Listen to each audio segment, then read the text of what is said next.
الأهرامات غرقت في طوفان سيدنا نوح. معنى كده إن عمر الأهرامات أكتر من 10,000 سنة. ودي كانت أحدث الإشاعات اللي طلعت على تويتر الفترة اللي فاتت، إن التآكل أو الإروجن اللي في قمة الهرم الكبير ده كان بسبب طوفان سيدنا نوح. وساعتها لما حصل الطوفان ده الناس استخدمت الهرم كبانكر أو كبسولة زمنية إن هم يستخبوا جواه لحد ما الطوفان يخلص. طب مين اللي قال الكلام ده؟ لا، ده واحد سايح جه الاهرامات وبص كده على الهرم الكبير وشاف التآكل اللي فوق وقال الله، ازاي العلماء عدوا حاجه زي كده؟ وابتدى يحلل التآكل وعمل الصوره دي. قال لك المنطقه اللي في النص اللي متاكله جامد قوي دي كان عشان الموج في المنطقه دي، الحته اللي فوق كانت بره الميه فما كانش فيها تآكل قوي، اما الحته اللي تحت كانت تحت الميه فبرضه التآكل بتاعها قوي. طب يا باشا والهرمين التانيين؟ قال لك لا، الهرمين التانيين قصيرين فكانوا اصلا تحت الميه. بص يا ابني، العلم ما بيتاخدش بالمنظر ده، ما بيتقالوش اعتقد او اي ثينك وحط تحت الجمله بتاعت اعتقد واي ثينك دي مليون خط. تعالى بقى اقول لك الصح ايه. اولا علماء الاثار عندهم دليل قوي جدا بيفسر التآكل الموجود في قمة الهرم الكبير. الأهرامات اللي انت شايفها دلوقتي ما كانتش هي اللي موجودة من آلاف السنين. الهرم كان عليه طبقة سميكة من الحجر الجيري، كانت مصقولة جدا أو متصنفرة كويس قوي لدرجة انها بتلمع. واحنا عملنا حلقة كاملة عن الهرم مولد الطاقة الكهربائية، تقدر ان انت تلاقيه على اليوتيوب.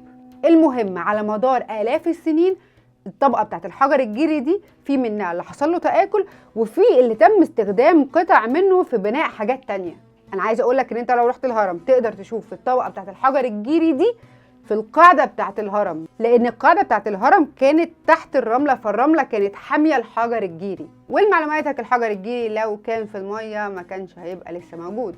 فانت عشان تقول لي ان الاهرامات غرقت في طوفان سيدنا نوح وفضلت سنين كتير تحت الميه، الموضوع ده صعب جدا وعايز ادله قويه جدا جدا جدا، مش دي بس كلمه الهرم نلاقيها متاكله فنقول ان هي كانت في طوفان سيدنا نوح. خد الكبيره بقى، طوفان سيدنا نوح ما غرقش العالم كله، وتقدر تشوف ده في السجل الجيولوجي للفيضان او للطوفان. انت عايز تقول لي ان حاجه زي كده ما عدتش على العلماء؟ ومن الواضح ان انت ما تعرفش حاجه اسمها كربون ديتنج او التاريخ او استخدام نظائر الكربون المشعه في تحليل المواد ومعرفه عمرها بالظبط. انا عايزه اقول لك ان الكربون ديتنج ده واحد من طرق كتير جدا العلماء بتقدر تعرف بيها عمر الاثار.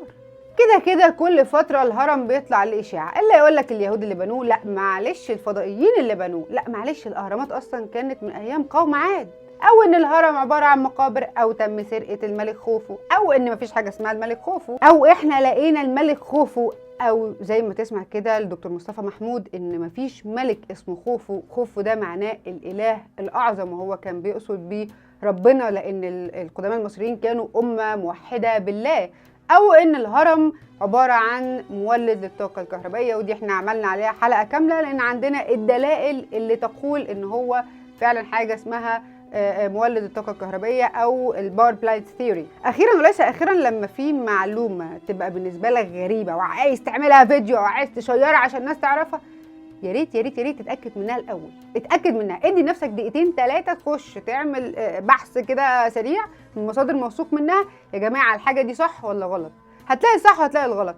تقدر تعمل فيديو ساعتها، تقدر تشير وتقول يا جماعه الكلام ده غلط، بناء على المصدر الفلاني انا عرفت ان كذا كذا كذا كذا هو الصح.